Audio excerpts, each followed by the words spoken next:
Okay. Just recommended somebody meet with one of your partners, and they're now telling you that they need to talk to their spouse before they can make a decision. So, what I'd like to do is equip you with two ways in which you can respond to that objection to still get them to potentially say yes to the appointment. So, in both instances, the first thing that you want to do whenever they say this is to agree with them and say something like this. It's like, oh, totally get it. Talking with your spouse, having a conversation with them, especially when it comes to making a decision like this, is important. Totally get it. Now, one way you can then follow that up is you could ask, you could say, well, if you were to bring this up to them, what sort of concerns do you believe that they would have about you coming in for an appointment?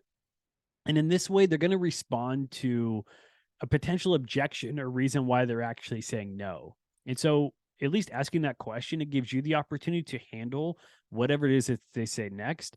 And then once you get past that, get yourself closer to that appointment. Another way you can handle that is if they say they need to talk to their spouse and you say, okay, I totally get it. Then you can follow up and say, well, if you brought this up to your spouse and we got you on the calendar, would your spouse be opposed to it?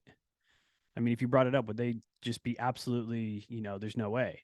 And if they say, well, no, they wouldn't be opposed to it, say, okay, perfect. Well, tell you what, here's what we'll do. Let's just get you on the calendar. Let's take a look at the calendar and let's get you on there. And if once you talk to your spouse, if they're like, yeah, absolutely no way, you like, that's not going to happen. I do not want you to go through with it.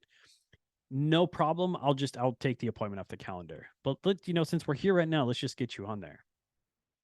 Handling the objection in one of these two ways is going to really help get you past whatever the real reason why they're saying no and get you closer to getting them to say yes. And what's going to happen is that objection will no longer actually be the problem getting in your way. And you'll find that you're getting a lot more people on the calendar.